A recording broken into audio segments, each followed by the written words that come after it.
In this day and time, are gender roles a thing in your marriage? And if so, why is that? Excuse me, I don't think there's like gender roles. There's things that I'm good at, and there's things that she's good at. Mm-hmm. If I wasn't here, she can run the whole house. If she's not here, I can run the whole house. Mm-hmm. You know what I'm saying? So how do we, what did you grow up doing? You know what I'm saying? I feel like domestically, no, there's no gender roles. Like, I'll be outside mowing the lawn. Absolutely. He'll cook up a meal. When Kylie was younger, he would braid Kylie's hair if I'm not home before she go to school or whatever. Like, domestically, there are no gender roles. Robin, you did time before? I never did time. You know what I mean? Oh, nope. I'm just saying. Most dudes learn how to braid while you got locked up. So I'm just checking. It's cool. Go ahead, carry on. Yes, first one was a girl. First one was a girl. YouTube. You know what I mean? Shout out to my man Peter Blackman. Yeah, he did. That's where you learn how to braid that ass. Listen, Peter Blackman, he could braid too. My man, a braid. Listen, he cornrow. He does styles. I ain't that nice. I go straight back. Yeah. But so domestically, no, there's no gender roles. But other than domestics, like household chores and things like that, I absolutely believe that there are gender roles. I think that the weight he carries as a man in a marriage is totally different from the weight that I carry as a woman in a marriage. Yeah. Give me some more on that. What you mean? Like the fact that he is the provider, or that he carries more weight financially. I carry more weight nurturing wise or family wise. Like, that's a real thing. And I think women get so caught up in taking their claim at how much they put in or how much they bring to the table or whatever the case may be, that they won't acknowledge that there's just a difference. Like, is a difference. Is there still a table right now, though? Is there a table right now? Like, what table? There's no table between y'all. There's a table, you think? I've always felt like that's not a question for married people in a strange way, because I would hope they already figured all that out before they got to the point of. I mean, you would hope. You would hope. That's I think it's a question. I think it's a dividing factor in the marriage until you guys could get rid of the table, until you guys could understand each other's roles, respect each other's roles, and give each other their due for the roles that they take. Then you could take the table away. But until y'all understand that table gonna be there, and it's gonna be a dividing factor for the whole marriage until the marriage falls apart. That's what I. And we had plenty of discussions and arguments. It's not till maybe the last couple of months where we had like a major blow up, and she was saying her side and I was saying my side, and we were reading the same text messages, and I'm like, yo, this is where I felt like you went left or you disrespected me and said some fly shit, whatever. And I had no idea where he saw that. And I'm reading the same messages, and I'm like, and this is 17 years in. Yeah. Well, I got to put my pride aside on a couple of things. She had to put her pride aside on a couple of things. Yeah.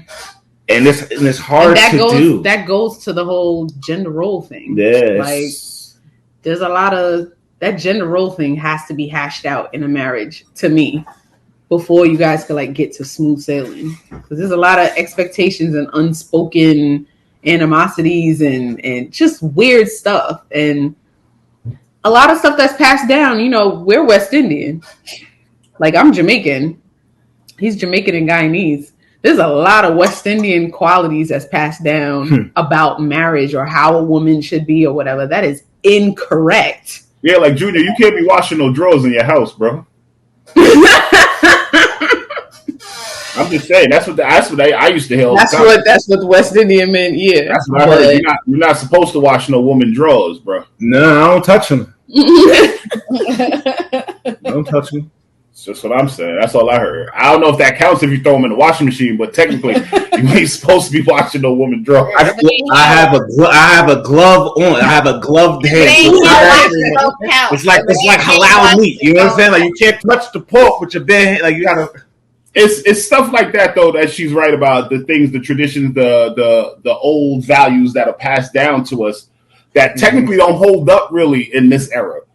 But it's not even values that have to be passed down. It could be values or habits that you pick up chilling with friends too. Yeah. But that's why it needs to be discussed more, because the same way you could pick up bad habits, you could pick up good ones if we were to talk about the good ones. So that's why I'm just like, very much so. Mm-hmm. But see, that's the positive of having people like you this far into your relationship, this far into your marriage, that can still sit here and go, hey, we still have communication issues at times. But the point of the point of issues is if you work at them, they disappear. Mm-hmm. And the harder you work, the faster. Yeah. One of the things that like I always have to say is like, I'm on your team. Mm-hmm. Like, because there'd be times like I just feel like you're giving me too much push. I'm like, yo, we on the same team. I'm here for you. Mm-hmm. Because letting go of independent women, that's hard to do, but that has to drop in order to have a good marriage, to me.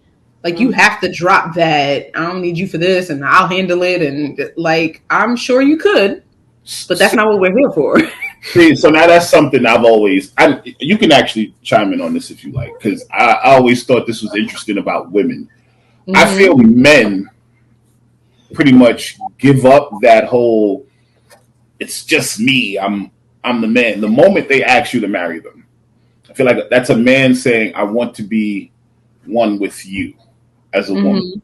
I feel women tend to, even after being married sometimes, will still take a little bit of while to let go of that independence, because I guess y'all are taught that's the only way to be is independent. And no. We're taught, unfortunately, we're taught to keep the possibility of negatives in mind.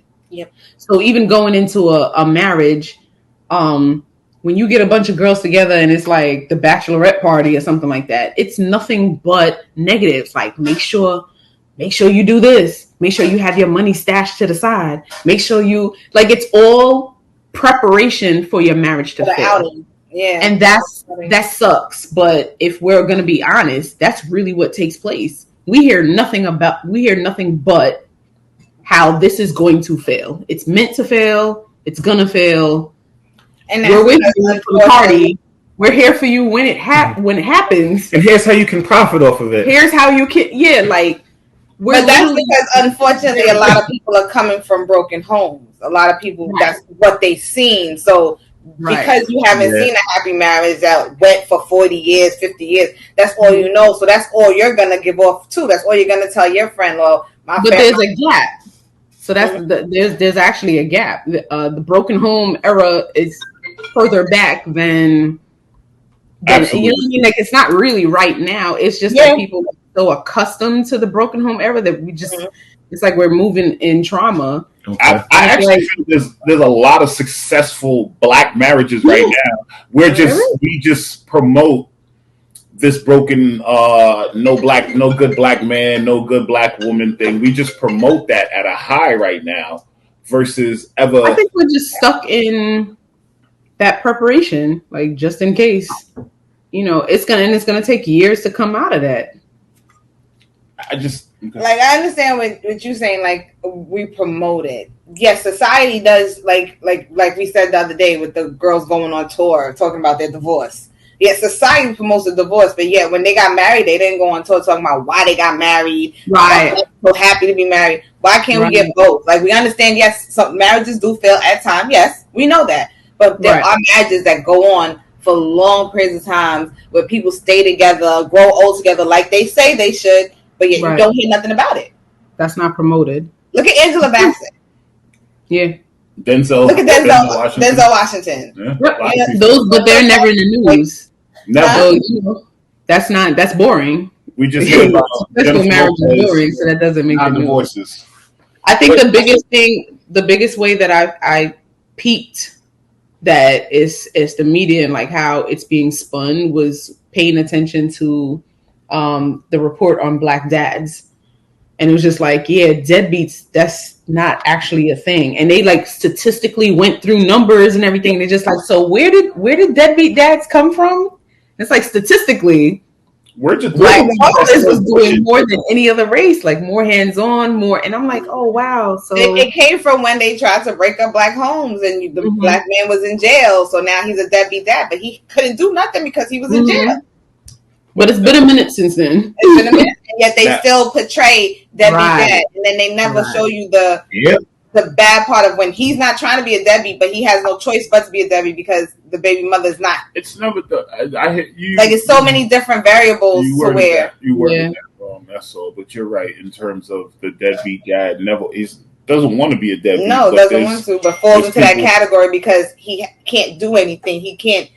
Factors outside the court system isn't helping him. But you know what I'm saying? Like things of that nature. Deadbeat dads and all those fathers aren't what needs to be talked about more. We need to talk more about the fathers who are there, the fathers who go to basketball practice and dance practice and recitals and all that. They don't show that enough. There's a lot of fathers. There's a lot of fathers at these events, but we don't talk about that no more. Like I just wish they would find a way to do a campaign where we're just showing more dads, Black dads especially, like really, really involved. Like Black dads at parent teachers nights, Black dads at recitals, Black dads at the hair salon. You see a lot of Black fathers. They might be just sitting outside the hair salon in the car, but I guarantee you, if you drive past the hair salon, you see 3 dads in the driver's seat of a parked car with a phone in his hand. That means his daughter's in that hair salon. Yeah, that's true. Yo, when I took my daughter to the hair salon down the block, the little Dominican spot,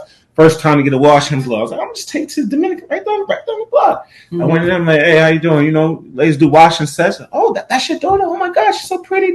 And I sat there, I waited for her, washed her hair, did everything, sat there. They remembered me from that day. Yeah. Even when Cookie comes in, she's the girl who her father brings her. And I'm like, I definitely brought her the last 10 times, but you remember. Okay. But they remember. They remember that one time. And I'm just like, yeah, he does that regularly. Like, that's new for you? Yeah, like I take my daughter clothes.